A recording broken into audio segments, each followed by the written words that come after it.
We're like, record. It's all happening, and we don't know what we're doing. No, What's our intro going to be? Hey, everybody, welcome back. Welcome to Two Gay Mats Podcast. Yes, welcome to the Two Gay Mats Podcast. I love it. All right, do you want to start? Do you want me to start? Oh, you start. I'll start. You don't seem to know what you're doing in this scenario.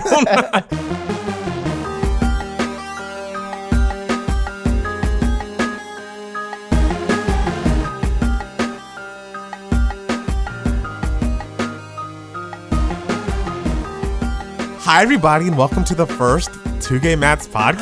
Oh, my God. What is this? I mean, we've been kicking around the idea of doing a podcast for about an eon now, and I think it's important that we do it. Give it a try. What's the worst thing that could happen? What's the worst that can happen? I love the idea. I don't have to worry about looking good. I literally just rolled out of bed. I look like garbage. You do. Yeah, I'll admit to that. That's fine. So you look fine. Sure. You just have a little headband on. You wouldn't be wearing this on camera. No, I would not. No. I would not. But I also love that we're going to be able to have more lengthy discussions about what's going on in the world, hopefully weekly. And, YouTube is such a place where everything has to be so perfectly edited and finely tuned. And here we can just express and feel like a little freer, a little looser. Like we're both like wasted right now. Oh, totally. Yeah. Me who's never had a sip of alcohol in his life. It's just totally wasted. And me at 10 a.m. Yeah, well, that I believe. I'm just drinking tea, thank you. Well, it's just because our videos for YouTube have been growing longer and longer and longer because our discussions have been becoming more and more fun. Exactly. And more enlightening. And so I feel like with a podcast, it's more of a medium where we can openly discuss at length and in detail, and we don't have to worry about editing, making it short and succinct. Right. So I appreciate that. I know. It's good for you because your succinct's not your strong. I know. I literally just repeated what you said. And...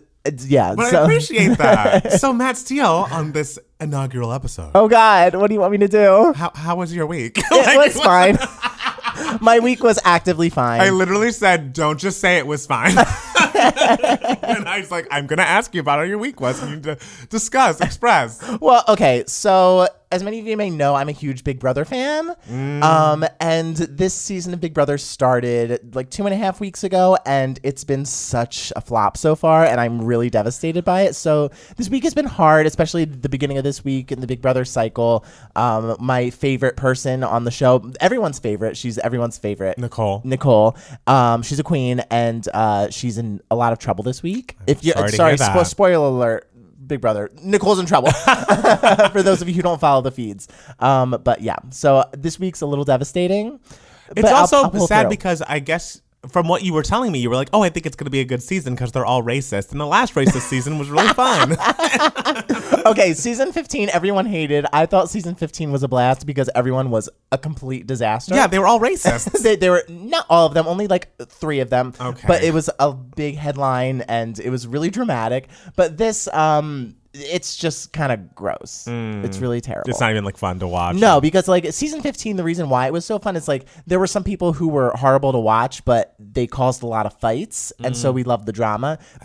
But this, not everyone, but like it's just bad, but there's no drama. Like no one's yelling at each other. So it's like, well, if y'all are gonna be trash, at least yell at each other. Right. No, that sucks. And that's the thing is like I have one of my in a future segment that we'll announce later on. I will be speaking about some drama on television that I very much enjoyed. And it's like seeing people fight and really, really fight on television. It's just great. And like we all can think it's trashy to like that, but like, hello, we're humans. I enjoy it. Yeah, what it's like even if the people are terrible, like you enjoy watching them, especially because if they're terrible, they get what they deserve in the end. That's why season 15 to me was satisfying because it's like, ooh, they got what they deserve. I know, like when Aaron came out and talked to Julie Chen. Ooh, that interview was scathing, and it's just like, oh, what God. Can you do? That's television.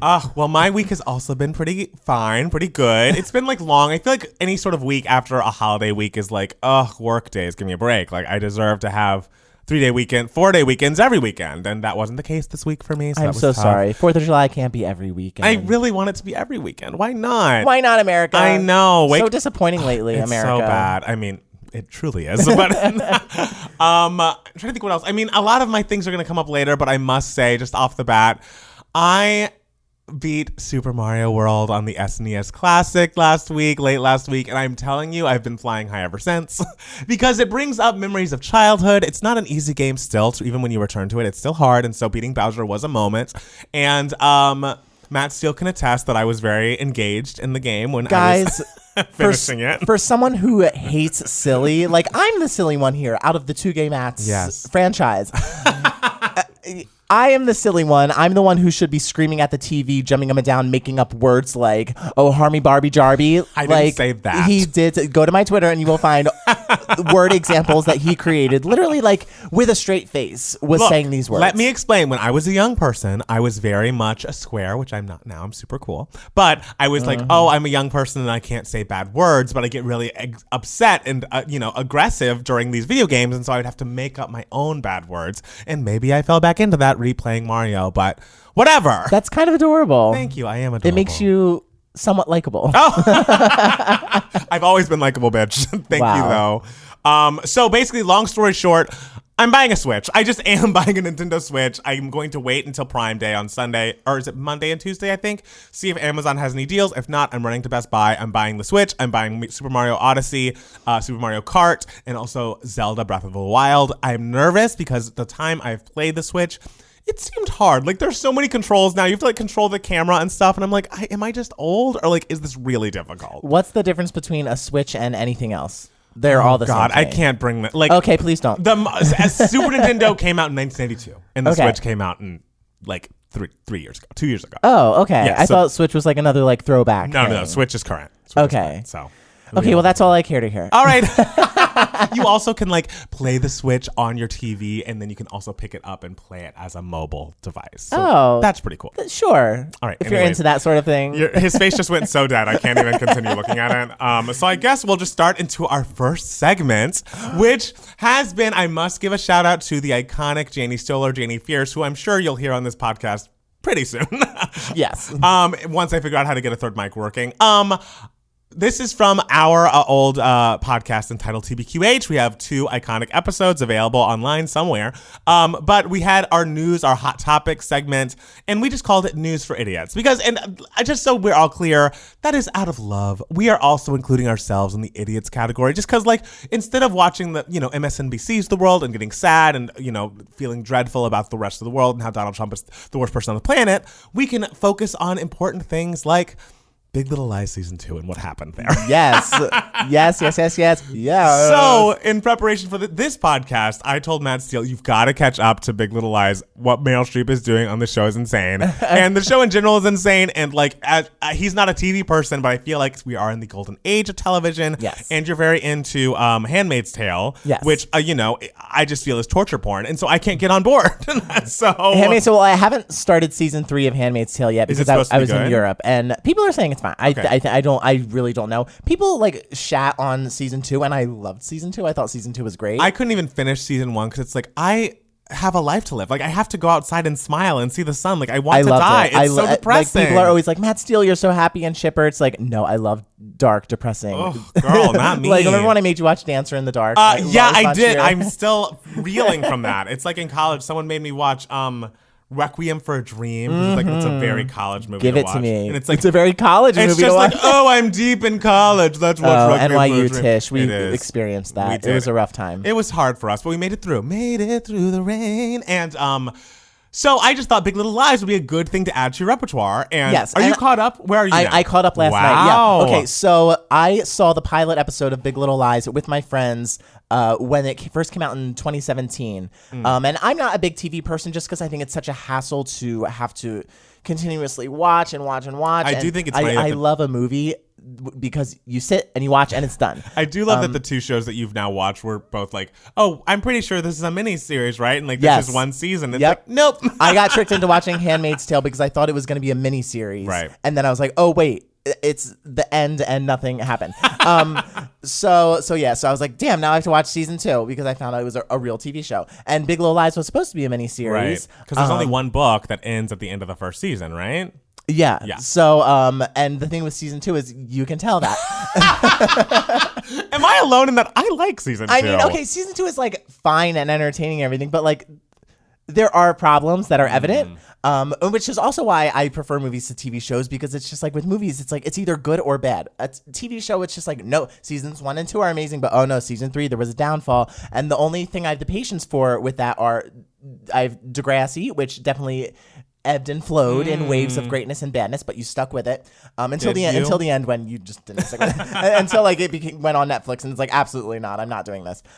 And Big Brother, which definitely ebbs and flows in goodness and badness. But also, I feel like those shows in particular are like huge time sucks. Like maybe your vision of TV, like these are like 17 season. Like Big Brother is 3 hours a week. Like this is and also if like you follow on the feeds with Big Brother, it's like a lifestyle. See, I do, since Big Brother's the only show I religiously watch.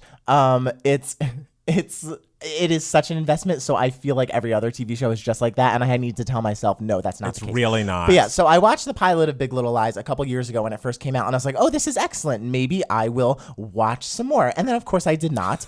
But so since Matt Palmer's been getting into Big Little Lies, and he's like, we need to talk about it on our podcast, I was like, okay, I'll watch season 1 and then season 2. Season 1, it's just 7 episodes, which is really great. Season 2, 7 as well. Yeah, and I caught up on season 2 yesterday, so it was a lot. It's my week has also been, to answer how my week has been watching a lot of Big Little Lies. Well, and then a story came out this week on IndieWire in which it says that there was turmoil in the season 2 of Big Little Lies. Matt Steele was very proud of this because apparently Andrea Arnold was the director, and she like was on set directing the show, and the first season director, whose name I can't remember but can find, he was unavailable because he was, I think, directing Sharp Objects at the time. But they're like, okay, we still need to make this show. We'll just have Andrea Arnold do it. Jean-Marc Vallée. Yes, exactly. We love valets. And he was unavailable, but the whole plan, while they were like, oh no, Andrea, do whatever you want. Like, go shoot and make this your vision. It can be your thing. The whole plan the whole time was to have the valet come back in and be like, okay, we're re-editing this to feel exactly like season 1. And so any point of view that you have, Andrea, like we're shuffling off. Was that the plan the whole time? I thought that like they just assumed Andrea would copy Jean-Marc Vallée's style. And then when she didn't, they were like, oh no, we need to fix this. My understanding, and again, I've breezed over this article because, I'm not going all the way through an IndieWire, but what my understanding is, no, they gave her like carte blanche, like you can do whatever you want. This is your baby. This is what you're going to be doing with it. And then the whole plan the whole time is like, oh, we'll just have valet come back. I didn't know that was the plan the whole time. I thought they were trying to salvage it. No, I think the whole like fucked up idea was like, let's just take this back from a woman and have a man this changes a lot. It does. And I mean, I can understand tonally maybe it's a little different than last season. It does feel like very choppy, and maybe there's also someone pointed out in the comment section I read about this was about how long the credits are, and I guess like, if they had to do all that re-editing, the credits are so long. It's like I don't have 30 minutes. That's my number one my complaints about the show are if I had to complain about season 1, the credits are 5 hours. The opening credits are 5 hours long, and the music is so loud. Like I have to constantly like change the volume because the music will start, and like I'm just like, oh my God, my neighbors. It is bad. And I mean, the end credits this season, like before the previews for the next episode, are, I swear to you, like 3.5, 4, maybe 5 minutes. Well, and it's like 12,000 editors. It's like, and that's what it is. I guess everyone had to go back and re-edit it. It was like all hands on deck. And it's like, okay, if we pushed off Insecure, my iconic show, until 2020 because Issa Rae was unavailable, why could they not push this back a little bit and just have it debut, like season 2 debut a little bit later? Yeah. I don't understand. Yeah, because people would have watched it. Right. Like people waited 3 years for, Big Little Lies is not as big as Game of Thrones, but like people waited 3 years for Game of Thrones, and that was just... I also hope you can hear the smile on Matt Steele's face. Okay. I don't want to shit on things that people like, but like you have to admit, like, it's so funny how the last season of Game of Thrones was such a disappointment. Like, I don't know anything about Game of Thrones. If you love Game of Thrones, that's wonderful. I'm happy that you found something that you love. Yes, and thank you for listening. Yes. But years down the line, you will all look back on it and laugh. Especially that last season, because like those people were mad. They were so mad, and it's like, guys, calm down. I mean, you need to calm down. Like Taylor told us. But so Big Little Lies, when I started season 2, I was kind of just like, something is awry here. Like tonally, it feels different. Yeah. Something just feels off about it, and it was kind of hard to explain why. It was a lot campier, right? Which it's just like, okay, they're leaning into what the gays want, yes, which makes sense. Renata, oh my God, phenomenal, phenomenal, like, so just, amazing. They were just like, let's give Laura Dern a reason to scream, and it's like, absolutely. But there was still something that wasn't quite right. It's like things were happening, but things weren't happening, and it felt a little choppy. So I was kind of like, oh, this. Do you feel like this had to do with the edit and re-edit, or did you feel like the writing, or do you think it was probably a combination? I'm sure it was a combination of everything. A combination of like, oh, the book is done. Where do we go from here? Right. Is there a place to go from here? Which I'm not sure there was. And also you could tell when the director and the producers have a discrepancy of what they want to happen, you can kind of tell. Like there doesn't seem to be like a singular unified vision for it. But I criticize just because I'm nitpicking, but like it's still enjoyable. Right. Like it's still fun to watch. Right. And the performances are still phenomenal. The performances are honestly, out of this world. Reese Witherspoon does not get enough credit for her performance in Big Little Lies. She's excellent. Her character's excellent. I relate to her 100%. She's amazing. I also love, because you talk about how much you love Reese on the show, and it's like, she like cheated on her husband. Okay, besides that, that's her only flaw. It's true. She's a very good friend, and she's a very active participant in all areas of her life. Yes. Maybe she could dial it back a bit. No, she doesn't put up with bullshit. I love her. Okay. All yes. right. And her daughter, Queen. Her younger daughter. her older daughter can. She was a tattle. Like, bitch, let's not talk about this in the middle of our house. Like, you ruined this thing between me and Adam Scott. Ah, well. Oh, you don't care about that. I don't care about that plot. Why? I don't care. Because just leave him. I don't care about her. Adam Scott's character on the show is just kind of mopey. Well, my thought is I am enjoying season 2, I think, more than you are and more than most people. But I do feel after this last episode, it's like, okay, there are only 2 episodes left this season, I think. Yes, and what has something happened? has to happen. Like, I need something huge to happen at the end of this season, or it's like, what have we been? It feels like it's just been so tense, and we've been leading up to something. And Meryl's been amazing and like creepy and weird, but like I need it to end with like a Big Bang moment, not Big Bang Theory, if that was unclear, but like a big bang. Like I need a big payoff, because I feel like there's been a lot of a slow burn, and if there's not a big payoff, I will be a bit disappointed. Yeah, because if there's a slow burn, we might as well be watching. What's that show that people were like, it's a slow burn, the gay show, Looking. Oh! Remember when we watched it? We did not watch a single episode of Looking. Of course not, because we're not fucking boring. Except for the season 2 premiere, or season 3. 2 or 3. Did it have 3 fucking seasons? We were at a Golden Globes party, and then after the Golden Globes were over, they were like, let's watch an episode of Looking. And so we all watched an episode of Looking. And we were just like, literally nothing's happening. No. And then someone was like, oh, that was the season premiere. And we were like, oh my God. And I was like, can we watch Housewives of Atlanta, please? Like, my God, something happens on that show. But yeah, I am very interested in this scandal with the director. I mean, I see both sides of this sort of battle, because I think it was just a horrible miscommunication between HBO and Andrea Arnold. Right. Because I mean, if they told Andrea Arnold, do whatever you want, right, like she's going to do whatever she wants. Exactly. I mean, I have not seen any of her movies, but I hear they're great. Right. And it kind of makes me want to see her movies now. Yeah. So I'm going to check out what's an American Honey. Is that a movie? Yeah, it's a movie she made. I know Ava DuVernay tweeted out her support. Yeah. So I mean, so of course Andrea Arnold's going to do what she wants to do. She's a visionary director. She's going to go nuts with it.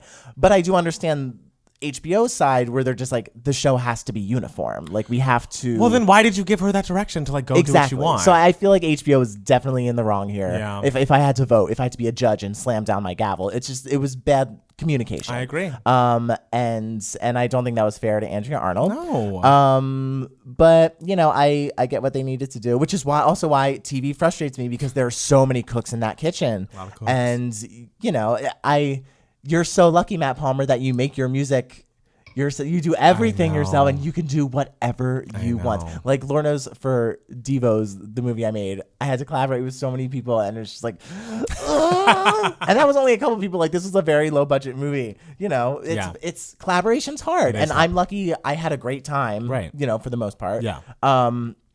Like everyone got along, everyone kind of agreed, but sometimes you don't, and it's like, oh God, what do we do in that situation? You're also so lucky that you collaborate with me, and I'm so easy to collaborate with. Oh, like, yeah, I feel totally. Like I'm like kind of like a guardian angel for you. Oh, totally. Wait, hold on, my mic's cutting out. Yeah, so that's why TV is very hard for me. I don't know how directors direct for TV. It must be so frustrating, because you literally can't do what you want to do, as we saw with Andrea Arnold. Which is we're also going to see with The Lion King. Oh my God. We'll talk about that next. Okay, apparently The Lion King sucks.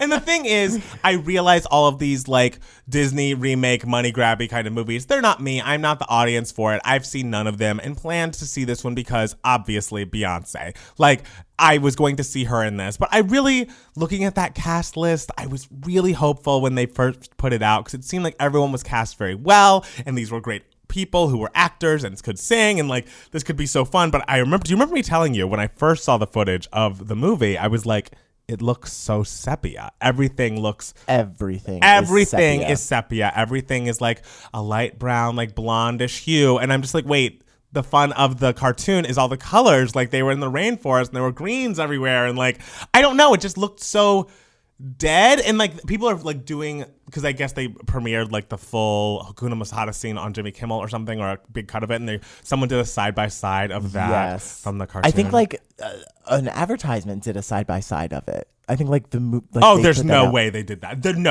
A person had, because that makes it look horrible. When I looked at the Twitter account that did it, it seemed like I can't live with that. I can't accept that because it makes it look horrible. Yes, it really does. What are the reviews even saying? Like, what is the consensus? Basically, that is just a watered down, less fun, less emotional, less expressive version of The Lion King. Like, it's so... Okay. I'm not a Disney guy. Me neither. So, like, I have no stake in all of these Disney remakes. Like, I'm like, sure, if they're great, they're great. If they're not, I'm not. Have you seen any of them? Sleep over this. Oh, you saw Dumbo. I saw Dumbo and I saw Beauty and the Beast. Yes. I loved Dumbo. I know. Okay. I loved Dumbo not because like I thought it was amazing, but because Dumbo was just so cute. And it's a kids movie. Like it's fun and I am not attached to the original Dumbo, and it was completely different from the original Dumbo. How was Beauty and the Beast? I was not the biggest Beauty and the Beast fan. I mean, Emma Watson, not a singer. No? I mean, she was fine. She was fine? Okay. Yeah, I for me, Beauty and the Beast was kind of just like, this feels useless. Like how I sort of feel for all those remakes.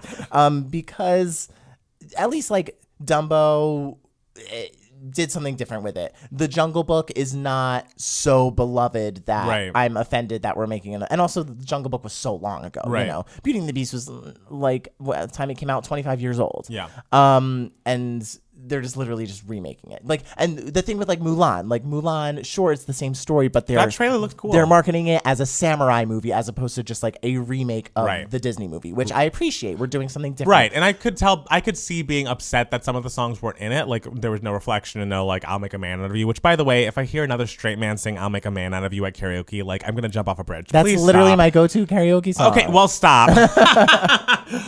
Anyways, but I did like that.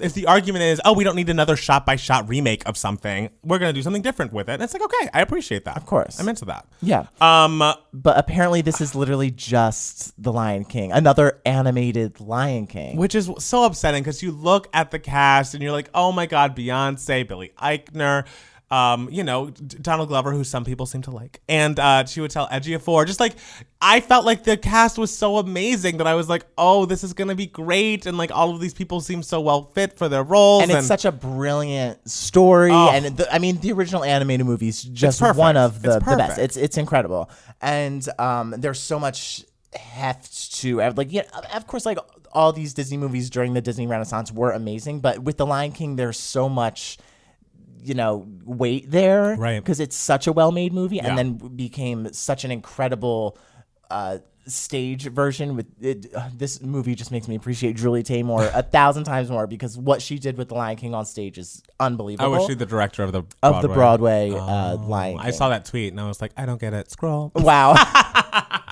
Because it's just like she gave us The Lion King, but she added so much more to it. She gave us something so completely different for a different medium, and there was so much. The thing with Julie Taymor's Lion King on Broadway was there's so much detail in it, like everything. There's such a nod to African culture and with the costumes and the dancing, it's such a blend of Disney and Africa and puppetry and theater. It's so brilliant. And with this, it's kind of just like, we just opened up our computers and made some lions and just took the movie. Sad. So it's like there could have been that much love put into it, that much detail put into it. And from what the reviews say, that was not the case. I mean, I'm still going to see it because Beyonce, but I think I am redirecting my excitement from the film to the Beyonce Lion King The Gift soundtrack, which is going to be amazing and features Spirit, which came out last week and is growing on me. I think Beyonce's vocal performance on the new song for The Lion King is lovely, but I am very interested to see what the concept album that she has like curated and, you know, created is going to be. Because I feel like if anyone knows that the devil's in the details, it's Beyonce Giselle Knowles. You know what I mean? Absolutely. And there's also very unsubstantiated rumors that Mariah Carey is somehow a part of this. And so I'm just going to be excited about that until I find out that it's not true. Is this going to be the next one you believe? I mean, it should be, but apparently I was thinking about it. I don't think any of the other songs from The Gift are in the film, so they probably can't be nominated for. I'm disappointed because I love the song Shadowland, and I thought that would be Nala's song in the movie. That's the song that's in the Broadway show that Elton John wrote. I think Elton John actually, if I remember correctly, I feel like Elton John wrote it for the movie originally, and then they didn't use it, and so they put it in the Broadway show, and it's a beautiful song. Yeah. So I'm disappointed that Beyonce's not singing that song. Why can't she sing both? Do you prefer it to Spirit? Yes. Yes. But why can't she sing both? Why can't it be called The Lion Queen and it's Nala's story? Honestly, I would have taken that. They really should have done that. Honestly, because the marketing for the movie. Okay, I feel like people were more excited for the movie 6 months ago, and people were saying this could be one of the most successful films of all time because it's Disney remake with this incredible cast. It's going to be this big artistic achievement because the original cartoon was this huge artistic achievement. It had everything going for it. And now it seems like the marketing is literally just Beyonce's amazing. Don't we love Beyonce? And it's like, of course, yes, that is marketing because everyone loves Beyonce, or they should. But that's marketing for everything. That's literally marketing for two gay mats. Hey. We love Beyonce. Watch our videos. It's true. So you need more than just we love Beyonce. And also, I think I told this to Matt Palmer yesterday, I feel like it was a huge mistake to put out Dumbo and Aladdin right before The Lion King. I feel because I feel like now people are a little burnt out and they're not as excited for this remake. Mostly Aladdin. No one really talked about Dumbo. No. Well, yeah. Dumbo was a different age bracket, which is why I also forgave it for its flaws because it's just like this is for very little kids, right? But yeah, I feel like if Lion King was the only major Disney movie event that came out this year, more people would be excited to see it. And of course, it's going to be number one. It's going to make a buttload of money, but I feel like it could have been so much bigger than it seems like it will end up being. I mean, we'll have to see because I also feel like a lot of people, like when the press saw Aladdin, I think it has a similar Rotten Tomatoes score, but then I saw people who saw Aladdin were like, it was actually pretty fun. Like, I didn't hate it. Will Smith did a good job. So maybe this will be that, but I do, every time I see clips of that beige background and those beige lines and the beige everything, I'm like, ugh. And the Hakuna Matata, like that side. Did you watch that side by side? Yeah. Oh God, they're doing so much in the cartoon, and they're doing nothing in the other cartoon. And their faces, like they're just not. No, it's not working. It's not the same. Yeah. So we wish for the best, but luckily we have The Lion King, The Gift, excuse me, to look forward to. So even if the film isn't as good as it could be, Beyonce. I'm sure it's still fine. I'm sure it's fine. I'm sure I will like it fine. But I wanted to love it. I have AMC Movie Pass, so I won't be paying for it. I don't see a lot of movies, so this can be the one movie I've seen. And well, I guess I saw Toy Story 4 as well. So I've been giving Disney a lot of my money. Yeah. How was it? Fine. Okay. I mean, I didn't see it. I was not. You know me. I mean. I guess it kind of takes a lot to get me to cry in general, but you've seen me cry in movies before. Yes. I was there for, what's it? Fruitvale Station. For Fruitvale Station. I was there for that. That was a rough day. That was a very tough movie. It was great. But I also teared up and got choked up in Toy Story 3 because at that point they had to accept death when they were going to the incinerator, and they're all like, okay, let's hold hands. We're going. And, and I don't know. I felt like this wasn't bad, Toy Story 4, but it didn't. There was no big emotional moment or no big emotional payoff. I remember there were moments during the movie where I was like, is this over? I mean, I feel like we're getting at that point now where we're just getting so remake heavy and so franchise heavy that it's going to implode. Right. And it's like, I thought this was just a trilogy. This could have just been, and again, it made a bunch of money. It did well, but It could have just ended with 3. Yeah, it's sort of any sort of big conglomerate, anything implodes in us. Like at one day, Netflix will implode. That's true. Yeah. That's true. So Matt Steele. Yes. Have you made peace with the fact that Lil Nas X is going to beat Mariah Carey's record? Sure. Yes. I'm more concerned. Have you made peace with the facts? I really have. And okay. I would You have seem been, like you have. You seem like in good spirits. I would have been much more upset if he were not an out gay man right now. I would be much, much more upset and like flying off the handle. But if this like black gay child is going to have a Billboard record with his debut single going diamond, like how mad can I be? Of you know what I course. mean? Like, good for him. You better work, bitch. And especially now that he has tweeted out, okay, Mariah Carey, let's get this remix in. Mm-hmm. And then Mariah Carey, of course, tweeted back a picture of herself in a cowboy hat. Mm-hmm. One sweet town road. And then he responded, let's go, with a lamb emoji, some heart emojis, and some crying emojis. And this probably won't really happen, of course, because, I mean, we can't keep remixing Old Town Road. Like, I think another remix of it just came out on Friday with that viral country child, that Mason Ramsey, who like was like the Walmart kid who like sang Yodelay Hoo Hoo songs. Yes, okay. So he's on the remix, and I will say his verse is kind of amazing. Okay. I think it features the line, if you ain't got no giddy up, then giddy out my way. And I'm like, I like that. That's cute. That's really cute. Yeah. So but it's like, I think we have to at some point retire Old Town Road. But if this is opening the door for some sort of Lil Nas X Mariah Carey collaboration, I'm here for it. I think Mariah loves the gays and the gays love Mariah. And even though he was a Nicki Minaj fan, you know, we all have done embarrassing things in our past, and he can grow and change and be better and become a lamb. And so I'm rooting for you, Lil Nas X. You and Mariah can make something amazing. what do you think what do you think it'll be like? I mean, maybe Mariah jumps on a remix of Rodeo, which is his song with Cardi B, and then on her... I did like Rodeo. Yeah, Rodeo's good. Yeah. And then for Mariah's next album, he can be a feature. And then everyone gets a check marks and a gold star on their cap. Everyone gets a number one. Yes, everyone gets a number one. And we want everyone to have a number one. Speaking of, I know it's only July, but this Christmas, we're making All I Want for Christmas Is You number one. I will mention this as much as I can. Stream it every day as soon as December starts. 25th anniversate, people. Yes. We're not joking around. We are not. This is all we have to do this year. Also, things that happened this week. I'm looking at you guys can't see it, but he's literally scrolling up his iPad, Okay. and I'm seeing the pictures, and it's real rough.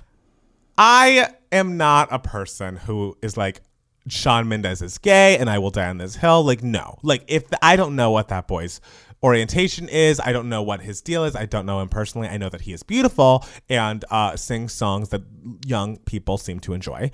Wow. That was nice. That was me being nice. Sure. Okay. This, I don't think in my life have I seen a PR relationship as transparent as Shawn Mendes and Camila Cabello coming out as a couple and confirming their coupledom as soon as they have a new duet together. And these pictures of them coming out of the gym, I swear they're coming out of the gym every day wearing the exact same outfits every single day, but like... Oh my! Sorry, we're scrolling through pictures. We're scrolling through pictures. This is where we have to learn how to be better at the podcast medium. I can send you we can put a link in the description or something. I just wonder.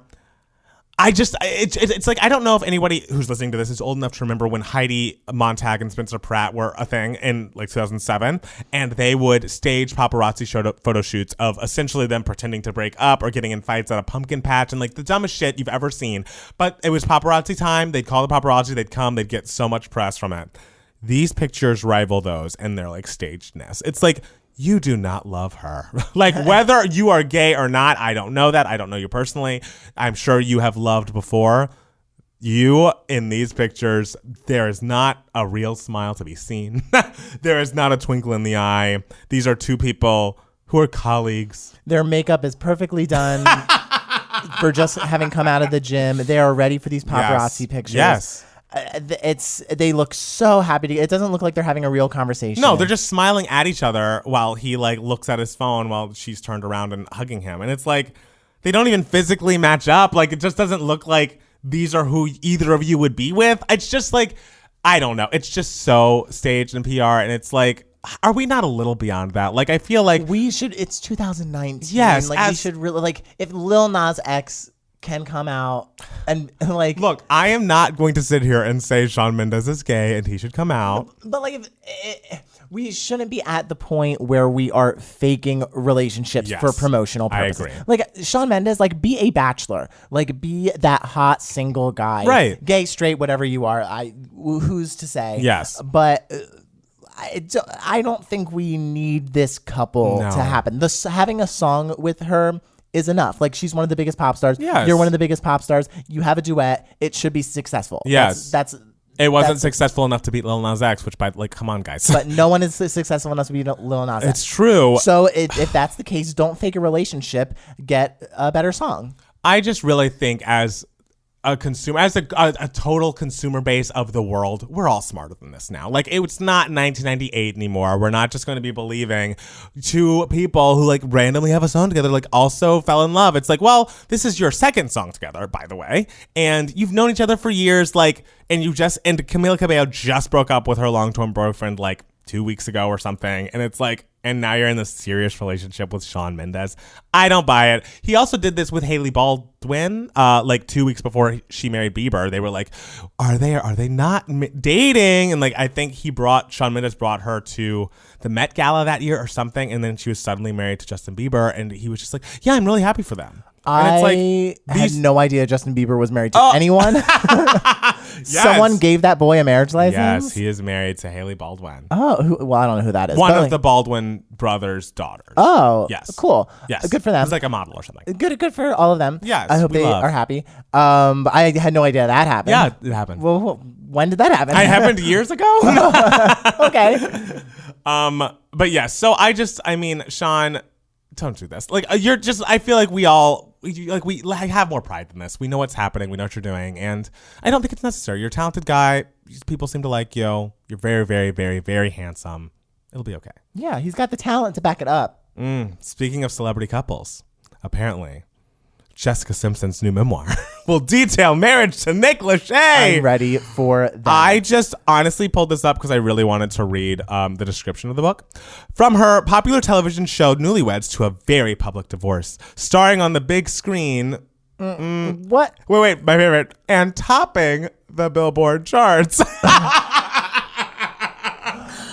Girl, she had some relative hits. I mean, I don't know if topping the Bubbling Under Hot 100 chart counts as topping a chart. How high has she peaked?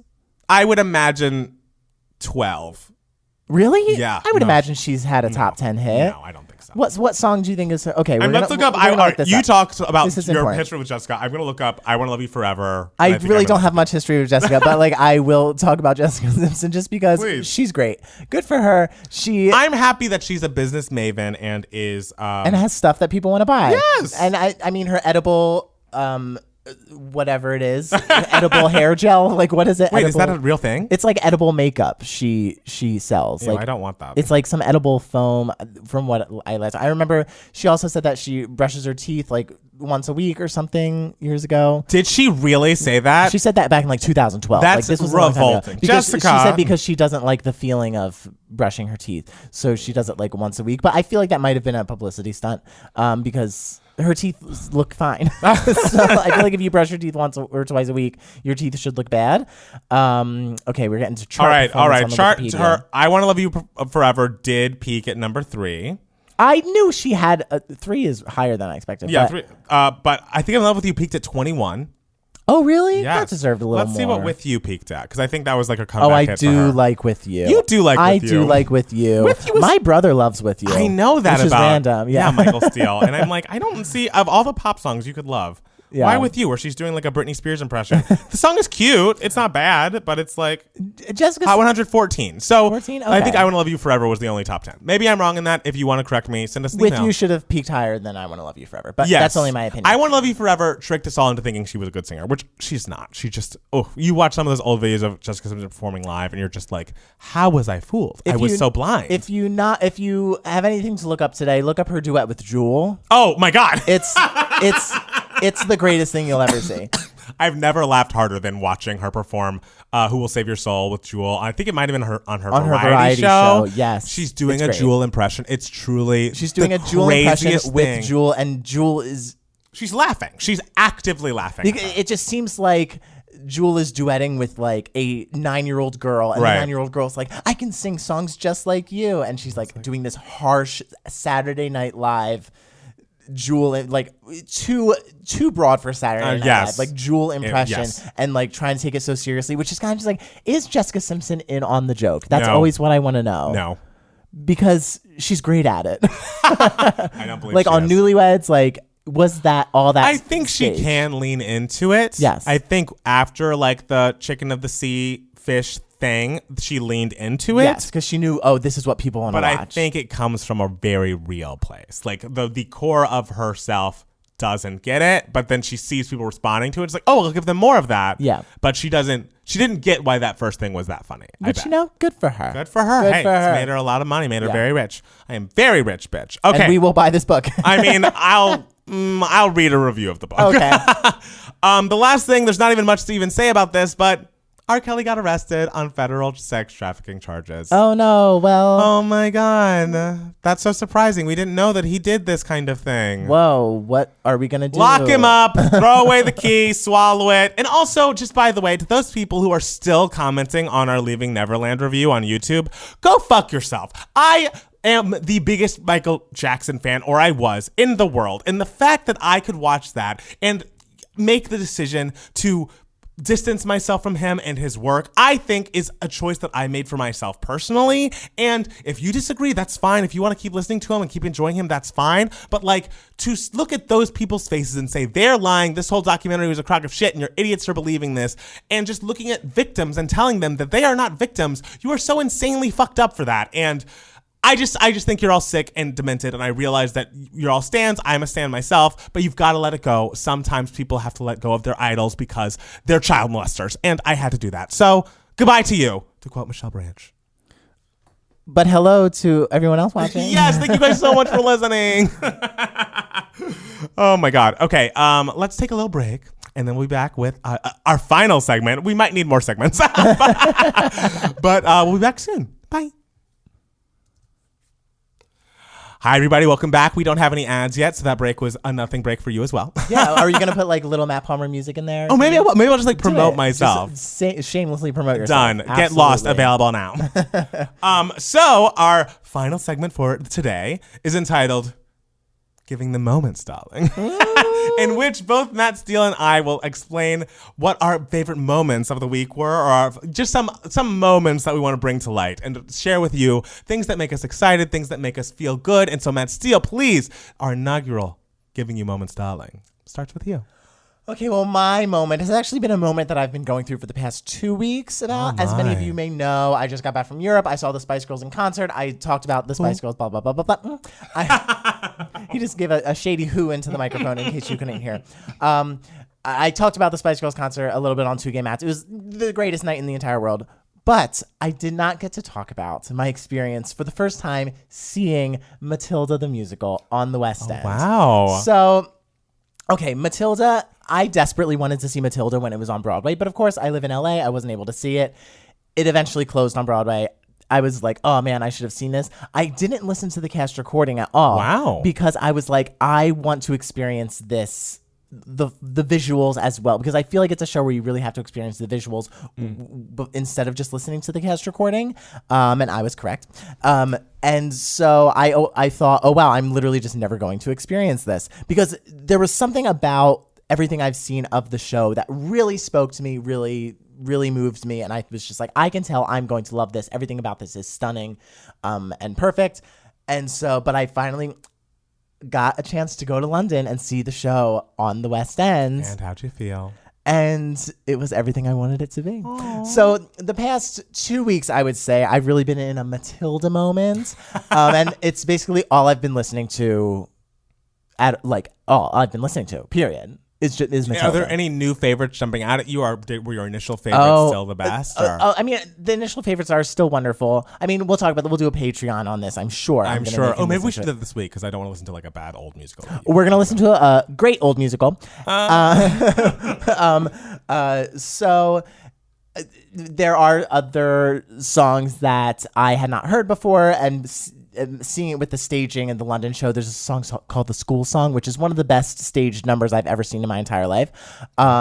There's also a song called Quiet, which makes me break down into tears every time I listen to it. Okay. And so it's just, I've really been living in a Roald Dahl, Tim Burton-esque musical theater fantasy for the past week. Wow. Just listening to it. Yeah, so that's been my moment. Either lovely or terrifying. It's to live in both. that. Okay. Yeah. Well, do you think I would like Matilda? I think you would understand and appreciate how artistically and aesthetically sound it is. Okay. I don't know if it would be your cup of tea. It is a little aggressive in terms of its tone. And it has like children and there are lots of shouting. children screaming and Right. shrieking. That's and tough it's for great. me. It's tough for Matt Palmer, but he's gonna pull through it.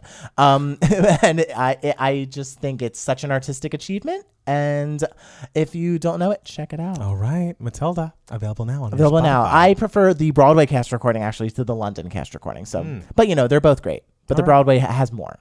It's more of a deluxe album. We love a deluxe. Now time for the deluxe. My moment of the week, I have a couple. My first is, I feel like Mariah is going to show up in a lot of my moments, but Of course. Mariah has to show up in a segment called Giving You Moments, Darling. exactly. How could she not? So Mariah being on the cover of Cosmopolitan magazine, wearing a t-shirt of herself, wearing her own merch, and having nothing to promote. She's not talking about anything in the article. She's just like, yeah, like, ask me some questions about my life and about, like, that earpiece thing that happened at New Year's. My life's been crazy, but, like, these young singers today don't write as much. No offense. They're kind of naked. No offense. And, like, here's this video of me, like, doing my makeup artist makeup. It's just like, what? This got you a cover, bitch? But, like, honestly, she looks amazing. She sounds amazing. The interview is so much fun. And it's, like, not to get too deep here, but if anyone was a lamb during the Stella years and like seeing what Mariah was going through there and how she would appear in interviews, and like she just was really on a different place. She was in a different place that was much darker and much less focused and much less balanced, let's say. And to see how far she's come since coming out with her diagnosis and ridding herself from the snakes in the grass when you got to cut the lawn.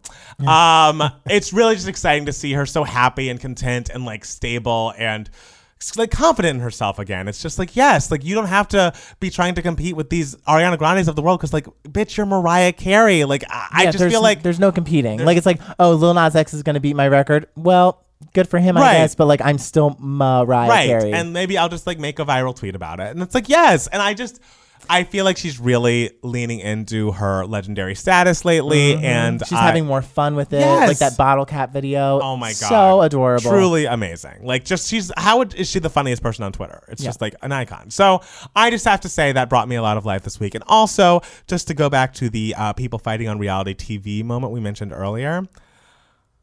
If you're not watching The Real Housewives of Potomac, you are missing out on a brilliant, brilliant piece of television at the moment. Like, I cannot tell you, like, there are villains. There is a gay allegation where it's usually when there's house husbands that are accused of being gay, the husbands aren't really involved. There's no real proof. This man is essentially has to stop filming because one of the camera guys accuses him of grabbing his ass and assaulting him. One of the guys, doing the camera for the show. So there's a lot more meat to this story and the way they interact with each other. And the thing is, Ashley, his husband or his wife, is pretty much insufferable every other season. But this season, she's out insufferable by this woman named Candace, who is truly one of the most villainous people I've ever seen on reality television. There's fights that they're screaming across the table at each other. A butter knife is thrown. Like, it's truly excellent television, and I am so invested and engaged. I feel like The Real Housewives of New York gets a lot of heat and a lot of people love it on Twitter and discuss how it needs an Emmy. I would argue that Real Housewives of Potomac is the best Housewives franchise on right now. Wow. And fight me about it. Wow. See, that's what I'm missing from Big Brother is just a ridiculous, stupid fight. Oh my God. Like, I just need a fight. Let's go. And there was a fight yesterday on the feeds. But so do you think they're going to show it? Of course. Yeah. Okay. Hopefully the next couple episodes will be more exciting. So, but I'm happy for you and your reality thank shows you. that you're getting what you deserve. I really am. And the thing about Potomac, it's so amazing because usually there's like one person who's like the queen of the housewives, but of the city. But here there are two queens who will never get along, Giselle and Karen Huger. And Giselle is literally the shadiest person in the world. She's stunningly beautiful, and she just is pot stirring every which way this season. Karen Huger is kind of maybe a pathological liar and like lying about everything she has and owns and doesn't own, but she's also so insanely funny. Like I don't know, she refers to herself as the grande dame of Potomac, which I enjoy, and she's just so delusional, but in a more fun way than like Sonia is delusional, you know? I don't know. You just got to get into it. Even if you jump in this season, it will give you moments, because it's giving you moments, darling, I must say. Oh my God, we did it! Our first podcast. We did. Wow, that wasn't horrible. No, why did you think it was gonna be horrible? No, because I mean we're so talented. We're so talented. Like, you know. I think we need more segments. I don't know. I just feel like, okay, email us at 2gaymats@gmail.com, 2 spelled out TWO, gaymats@gmail.com. If you have segment ideas, if you have questions, concerns, if you have advice, maybe we could give some advice on this. I don't even know. Oh my God, yeah, we could be like Dr. Laura, Dr. Oh my God, Ruth. we're so wise. We're so wise. Yeah. Fucking wise. I think we tried doing an advice thing years ago. Like someone asked us a question. Oh like, yeah, I think we had, and we were like, we don't know how to do this. But we're older now. We are women now. I am a woman now. And I feel like we'd be better about it today. So if anyone has anything to message us, tell us how you feel. I guess if I've put this on iTunes by the time you're hearing it, rate and subscribe or whatever they say on podcasts. See, Matt Palmer's the podcaster. Like, Matt Palmer's the one who listens and knows what podcasts do and are and how to do them. Yes. So like I have no stake in this. If things flop, it's Matt Palmer's fault. Wow. So yeah, subscribe. Is that what people do? Yes, with podcasts? you can subscribe to a podcast. Subscribe to us and give us a 5-star review in the Apple Store. Apparently, that's helpful for podcasts, and maybe it'll be helpful for us. Yes, and if you somehow stumbled upon our podcast, subscribe to our YouTube channel. Oh, of course. YouTube.com/2gaymats, written out TWO. Follow us on Twitter and Instagram at Matt Palmer Music. And it's Matt Steele. And our Patreon. Patreon. Oh my God, we have so many things. Patreon.com/2gaymats. You'll get, I'm thinking I'm going to give these podcast episodes out early to the Patreon people. Oh my God. Right? So yeah, just follow us everywhere. Subscribe to us. We'll talk more. Hopefully we'll be back next week with another podcast. And thank you guys so much for listening. Thanks, guys. We love you. This was so much fun. We'll TTY soon. Bye. Bye.